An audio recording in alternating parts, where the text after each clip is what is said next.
नमस्कार, मैं हूं प्रीति सोनी और आप सुन रहे हैं साहित्य नामा के मंच पर बिलासपुर छत्तीसगढ़ से प्रेमलता यदु की कहानी रैन बसेरा।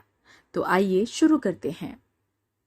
अनिरुद्ध अभी ऑफिस जाने की तैयारी कर ही रहा था, तभी एक अनजान नंबर से उसके मोबाइल पर कॉल आया। अनिरुद्ध के फोन उठाते ही उधर से उस व्यक्ति ने कहा, नमस्ते अवस्थी जी, मैं रायपुर से एस्टेट एजेंट बजाज बोल रहा हूं। आपका 5 मिनट का समय चाहिए। एस्टेट एजेंट सुनते ही अनिरुद्ध थोड़ा अपनी गतिविधियों पर विराम लगाते हुए बोला, हाँ कहिए मिस्टर बजाज, कैसे याद किया? अवस्थी जी, मैंने सुना है कि आप अपना रायपुर वाला मकान बेचना चाहते हैं। एस्टेट एजेंट बजाज ने बगैर कोई औपचारिकता या भूमिका बांधे सीधे मुद्दे पर बात करना शुरू कर दिया। हाँ, उसे निकालना तो है। क्या आपके पास ऐसा कोई बंदा है जो उस मकान का सही दाम दे सके? अनिरुद्ध ने शायद मकान की कीमत जानने की मंशा से कहा। अरे अवस्थी जी, खरीदार तो लाइन में खड़े हैं, मौके की जगह है, मकान तो हाथों हाथ बिक जाएगा और आपको मुंह मांगी अच्छी खासी मोटी रकम भी मिल जाएगी। बस आप हामी तो भरिए। बजाज की आवाज में एक खनक थी, मानो उसके और अनिरुद्ध के बीच जैसे मकान का सौदा पक्का हो गया हो। मिस्टर बजाज, मुझे वो मकान तो बेचना ही है। अब यहाँ भोपाल में बैठकर तो उस मकान की देखभाल संभव नहीं है और न ही उसे किराए से देकर मैं अपना सरदर्द बढ़ाना चाहता हूँ। मेरी तरफ से सौदा पक्का ही समझिए, बस रेट सही मिलना चाहिए। ये सब कहते हुए अनिरुद्ध का कंठ भर आया। उसके लफ्जों से उसके भावों का कोई मेल नहीं था। वो कह कुछ रहा था और उसके चेहरे के भाव कुछ और ही बयां कर रहे थे। इस बात से एस्टेट एजेंट मिस्टर बजाज पूर्ण रूप से अनभिज्ञ था। साथ ही साथ वहां खड़ी अनिरुद्ध की पत्नी नुपुर भी अपने पति के मनोभाव से बेखबर थी।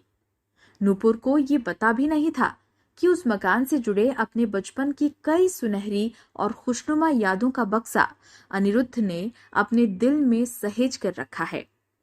नुपुर का पूरा ध्यान तो केवल मकान और उसके बेचने की बातों पर ही केंद्रित था।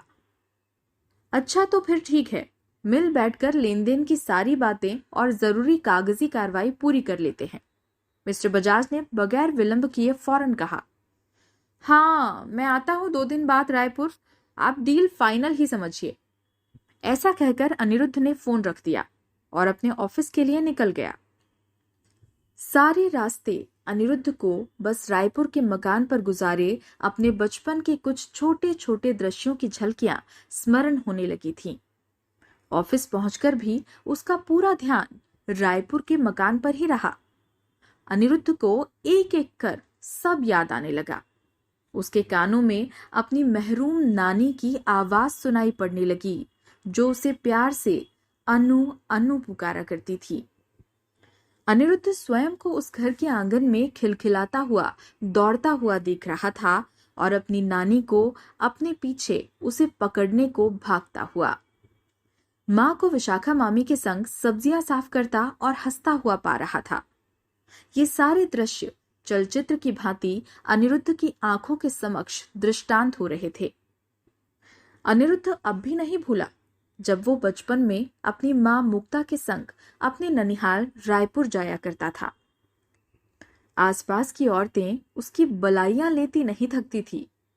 कहने को विशाखा मामी, जो पड़ोस में रहती थी, मां की मुंहबोली भाभी और उसकी मामी थी, लेकिन उनका निश्चल प्रेम, लाड़ प्यार और दुलार किसी अपनों से कम नहीं था। यहां आकर अनिरुद्ध को एक और बात समझ नहीं आती थी कि वो अवस्थी जी के बेटे से मुक्कू का बेटा कैसे बन जाता है। धीरे धीरे जब वो और थोड़ा बड़ा हुआ तो उसे समझ आने लगा कि ननिहाल ही एकमात्र ऐसा स्थान है जहां किसी भी बच्चे को उसकी मां के नाम से जाना जाता है, वरना दुनिया के किसी भी कोने में हर बच्चा अपने पिता के नाम से ही पहचाना जाता है। आज भी अनिरुद्ध अपनी नानी की लोरियां, स्नेह और स्पर्श आंखें बंद करके महसूस कर सकता था। अनिरुद्ध की मां अपने माता पिता की इकलौती संतान थी, जिसकी वजह से उसकी नानी ने अपने जीते जी सारी संपत्ति वैसे तो नानी के पास ज्यादा कुछ था नहीं, लेकिन जो कुछ भी था उन्होंने सब अपने घर के साथ अनिरुद्ध के नाम कर दिया था। जब तक नानी जीवित रही, अनिरुद्ध अपनी माँ के संग रायपुर जाया करता था, किंतु नानी के आंखें मूंदते ही माँ का रायपुर जाना बंद हो गया और अनिरुद्ध का भी। समय बीतता गया और फिर एक दिन माँ और पापा ने भी जीवन की डोर को छोड़ दिया। इन्हीं सब ख्यालों में खोया अनिरुद्ध का पूरा दिन निकल गया। दूसरे दिन भी अनिरुद्ध अपने विचारों के भंवर जाल में कुछ इसी तरह से फंसा रहा और यूं ही 2 दिन बीत गए। 2 दिनों के पश्चात जब Anirudh estate agent Mister Bajaj से मिलकर अपनी नानी के घर का सौदा करने रायपुर पहुंचा और जैसे ही वो रेलवे स्टेशन से बाहर निकला, लोगों की भीड़ ने उसका ध्यान बरबस ही अपनी ओर खींच लिया। आखिर मामला क्या है, ये जानने के लिए अनिरुद्ध उत्सुकतावश भीड़ की ओर बढ़ गया। भीड़ के करीब पहुंचकर उसने देखा एक अर्धमूर्छित महिला मैले कुचैले चिथड़े में लिपटी हुई स्वल्पाहार की दुकान के सामने से हटने का नाम नहीं ले रही है। दुकानदार और वहां पर मौजूद लोग उसे वहां से खदेड़ने का प्रयास कर रहे हैं। उस महिला को देखकर लग रहा था कि शायद वो कोई भिखारिन है और भूखी भी है, जो संभवतः कई दिनों से कुछ खाई भी नहीं है। शायद इसीलिए वो उस दुकान के सामने से हट भी नहीं रही थी। अनिरुद्ध ने जब उस महिला को गौर से देखा तो वो सन्न रह गया। उसकी आंखें झिलमिला गई। उसे पहचानना मुश्किल था, लेकिन अनिरुद्ध के स्मृति पटल में इस महिला की अमिट छवि आज भी सजीव थी। ये महिला कोई और नहीं, विशाखा मामी थी। उनकी इस दुर्दशा पर अनिरुद्ध हैरान था। उसने मिस्टर बजाज से मिलना स्थगित कर दिया। अनिरुद्ध ने फिर विशाखा मामी को वहीं सामने की दुकान से खाने का कुछ सामान लेकर खिलाया और सीधे उन्हें लेकर स्थानीय हॉस्पिटल पहुंचा, क्योंकि विशाखा मामी की हालत काफी खराब थी और वो अनिरुद्ध को पहचान भी नहीं रही थी।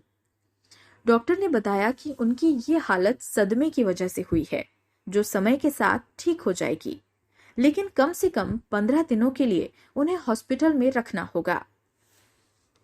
विशाखा मामी को हॉस्पिटल में भर्ती कराने के बाद जब अनिरुद्ध ने उनकी इस दुर्दशा का कारण मालूम किया तो पता चला कि उनके दोनों बेटों ने उनका घर बेच दिया है और रुपयों को आपस में बांटकर उन्हें यहाँ अकेला छोड़कर भाग गए हैं। तभी से विशाखा जी बेसहारा यहाँ वहां भटक रही हैं। मुंह बोली ही सही, पर विशाखा जी अनिरुद्ध की मामी थी, जिन्होंने उसे अपनों से बढ़कर स्नेह दिया था। अनिरुद्ध उन्हें इस तरह बेसहारा अकेला छोड़कर नहीं जा सकता था। इसीलिए उसने मिस्टर बजाज से मिलकर ये निर्णय लिया कि वो अपने नानी का घर बेचेगा नहीं, बल्कि उसे एक नए घर का स्वरूप देगा और उस घर का नाम होगा रैन बसेरा, जिसमें विशाखा जी की तरह ही बेबस, बेसहारा और अपनों से ठुकराए लोग आसरा पा सकेंगे। 15 दिनों बाद जब अनिरुद्ध हॉस्पिटल पहुंचा और उसने विशाखा जी को रैन बसेरा के बारे में बताया तो वो बेहद प्रसन्न हुई। लेकिन जब अनिरुद्ध ने उन्हें अपने संग भोपाल चलने का आग्रह किया तो उन्होंने इनकार कर दिया। मैं यहीं रहना चाहती हूँ और यहाँ रहकर मैं अपने जैसे लोगों का दर्द बांटना चाहती हूँ। विशाखा जी का मान रखते हुए अनिरुद्ध उनकी बात मान गया और जो अब बेबस, बेसहारा लोगों का रैन बसेरा था, उसकी बागडोर अपनी मामी विशाखा जी को देकर प्रसन्न चित्त मन से भोपाल लौट आया।